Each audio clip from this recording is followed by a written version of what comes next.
In 1970, RPN started the first TV newspaper program in the country. Informative, straightforward, unbiased, and trusted for years. It remains the longest-running English newscast on Philippine television. The RPN Newswatch with RPN Newscast, Monday to Friday, here on RPN. Oras ng sibihan sa DXKO untop alas 7 sa kabuntagon.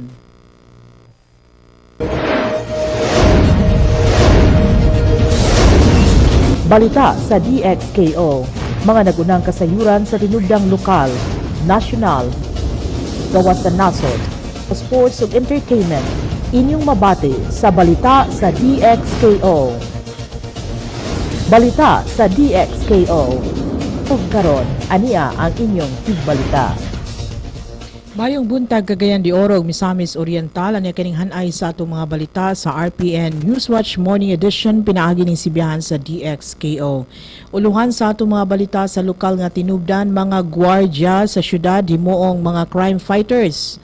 Special Prosecutor mopaygayon karong adlaw sa preliminary investigation sa laing syndicated staffa case batok kang Coco Rasuman. Mga Romano Katoliko dinhi sa dakbayan sa lalawigan sa Misamis Oriental malipayong midawat sa bagong Santo Papa. Sa balitang nasudnon, Armed Forces of the Philippines may pahimutang karon sa dugang assets sa Basilan, Sulu ug Tawi-Tawi. Sa gawas sa nasod Vatican masaligon sa mayong panglawas sa bagong Santo Papa. Sa natod sa sports, Juan Manuel Marquez dili pa mo kontra kang Manny Pacquiao. Og sa natod sa entertainment, Aga Mulak daog sa residency case sa Camarines Sur. Sa detalye sa atong mga balita, ang Police Committee sa Konseho ni Dakbayan, Cagayan de Oro City Police Office ug Philippine Association of Detective and Protective Agency Operators Incorporated milagda sa kasabutan nga nagtinguha sa paghimo sa mga gwardiya ng syudad sa Cagayan de Oro nga mga crime fighters. Ang milagda sa Memorandum of Agreement mao sila si Consel Ayan Mark Nakaya, Chairman sa Police Committee, City Police Director Senior Superintendent Graciano Mijares o Nicolas Raagas, Presidente sa PADPAW. Ang mga officials gusto nga mga gwardiya dinhi sa Cagayan de Oro mahimong police force multipliers. Moaresto sa mga criminals ug maghatag impormasyon sa mga kapulisan. Si Mijares nagsugilon nga ilang bansayon ang mga gwardiya aron na paghimo sa ilang mga responsibilidad gawas sa ilang paggwardya sa mga establishmento. Usa ka special panel sa prosecutors ang mopaygayon karong adlaw sa preliminary investigation sa laing syndicated staffa nga kasong gisangat sa bag-ong mga complainants batok kang Coco Rasuman ang leader sa NAD21 o the options. Diin nasayran nga 300 million pesos nga investment scam uban sa iyang grupo. Si City Prosecutor Fidel Macauyag nagsugilon nga syndicated staffa case gisangat sa kapin na pulo ka mga complainants. Hinuon wa pagibutyag ang venue sa preliminary investigation.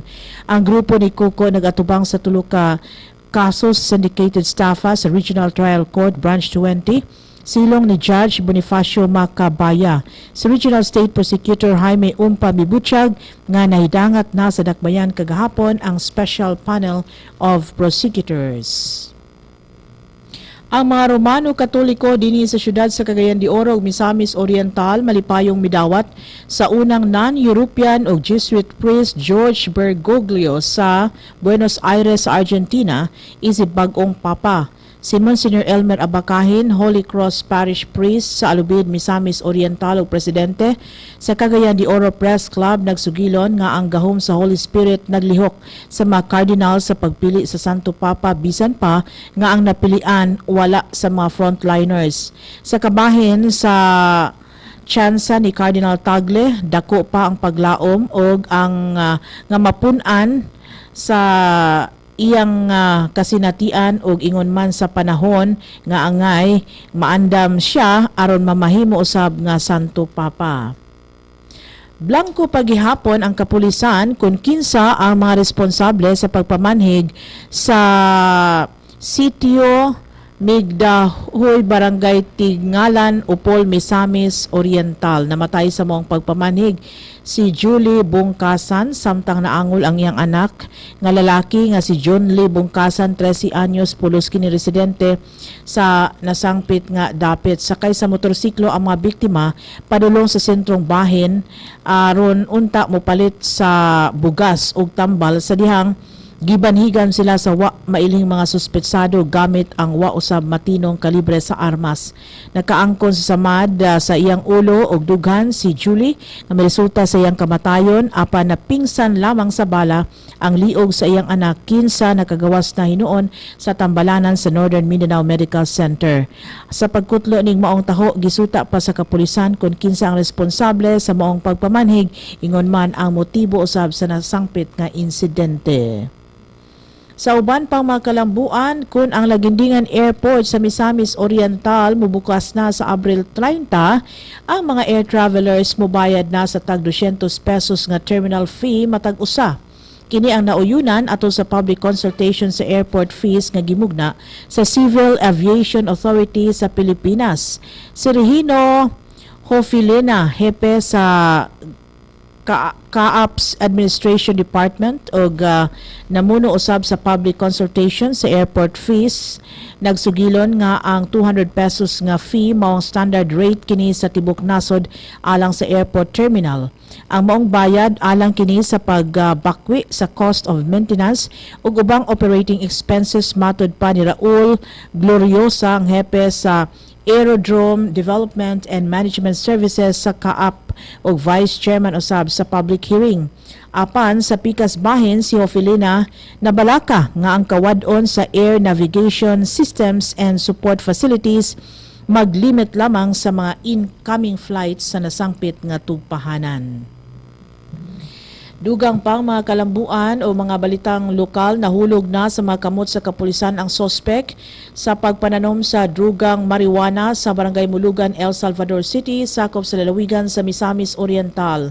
Matud pa ni Chief Inspector Carlos Alvarez, ang hepe sa El Salvador City Police Station, nga ilang nasikop ang sospek nga si Rico Paulo Bitara, taga Zone 10 Mulugan, El Salvador City, sa gilusad nga pagpangronda, pinasikat sa search warrant nga gi-issue sa korte.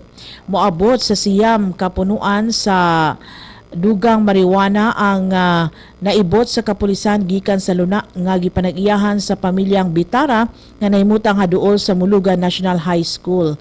Matud pa ni Inspector Alvarez nga ilan ang giandam ang tukmang kasong ipasaka batok sa maong sospetsado. Makaangko na sa bagong fire truck ang Cagayan de Oro City Fire District, sumala pa ni Mayor Vicente Dongko Imano. Matud pa sa mayor, ang mga fire truck umabutay din sa Dakbayan, gidonar kini sa Unitop nga establishmento. Haom kini niini usab nga pagsaulog karong nga bulan sa Marso is Fire Prevention Month. Matud pa sa mayor, bililhon ang donasyon gikan sa maong establishmento tungod kay adunay dugang magamit ang kabumberuhan panahon sa sunog ug sa uban pang katalagman. Sa balitang nasudnon, dugtong sa padayong pagpamakwit sa mga Pinoy gumikan sa kasamok sa Sabah, ang Armed Forces of the Philippines ihimutang sa dugang assets niini sa Basilan, Sulu ug Tawi-Tawi area o Basuta aron sa pag-provide sa humanitarian aid. Si AFP spokesman Colonel Arnolfo Burgos nag-ingon nga 34 ka Navy ships ang gipadala karon sa paghimog maritime patrols o paghatag sa humanitarian assistance sa mga evacuees. Ang Philippine Air Force may pahimutang usab sa ilang maomaong C-130 plane aron sa pag-transport sa relief goods gikan sa Buanga City paingon Tawi-Tawi. Indaghan sa mga evacuees ang mitugpa sa maong dapit sa di pa mopauli sa ilang Pinoy-anan. Laing Navy vessel 8291 mibiyahe sa Zamboanga City paingon o niadto nakalabay nga adlaw aron sa paghatod sa relief goods ug 15 ka mga drums sa krudo paingon sa Hulo ug Tawi-Tawi. Sa balita gikan sa gawas sa nasod, gidipinsahan karon sa Vatican ang kabalaka sa publiko labot na sa panglawas ni Pope Francis dugtong sa report nga may pailawom kini sa lung surgery pipila ka tuig na ang nakalabay. Matud pa ni Vatican spokesman Federico Lombarde, himsog ang panglawas sa bag-ong Santo Papa ug makaya niini ang paghawid sa liderato sa simbahan.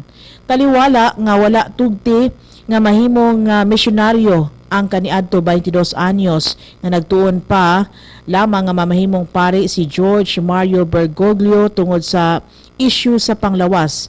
Sa obserbasyon sa iyang makauban ni Pope Francis, abti kini og himsog ug way gibati sa iyang panglawas. Karon sa natad sa sports, taliwala pa man sa higpit nga pagkumbinser ni Top Rank Promotion CEO Bob Arum, padayon paghihapong nagmagahi si Mexican boxing champion Juan Manuel Marquez nga dili niya kontrahon sa ikalimang higayon si kani 8th Division World Champion Manny Pacquiao. Matud pa ni Marquez, mag-agad ang sunod niyang away sa himuong title defense ni WBO welterweight champion Timothy Bradley kang Ruslan Provodcor sa adlawng Domingo ug ang rematch nila ni Brandon Rios ug Mike Alvarado sa Marso 31. Gisugilo ni Mexican Warrior nga mas gustuhon niyang muaway sa ubang mga boksingero kaysa ipahimutang niyas alanganin ang pagdaog niya kang Pacquiao ni atong bulan sa Disyembre.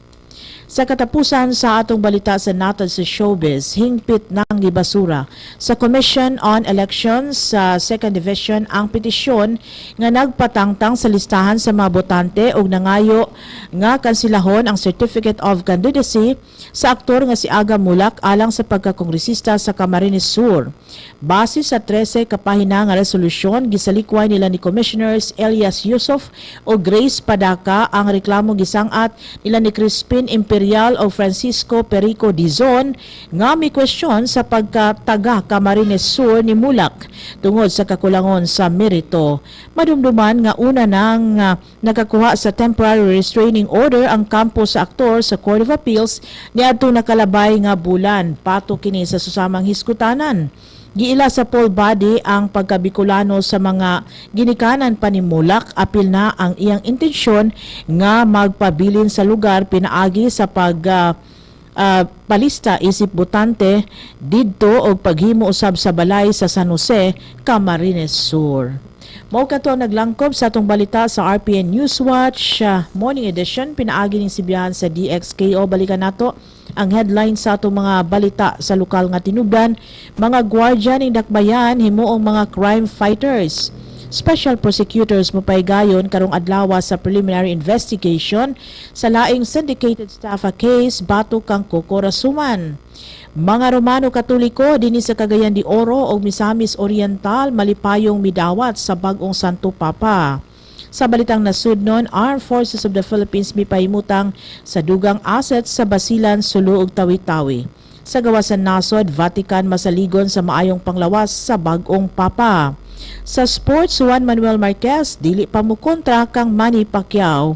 Og sa natad sa entertainment, Aga Mulak nakadaog sa residency case sa Camarines Sur. Daghang salamat sa inyong pagpaminaw. Ako si Jean Cero Ihos, mayong adlaw pag-usab. Mao kadto ang hanay sa mga labas nga kasayuran sa atong palibot. Mga balita nga angay niyong masayran dinhi lamang sa DXKO. Daghang salamat sa inyong pagpaminaw.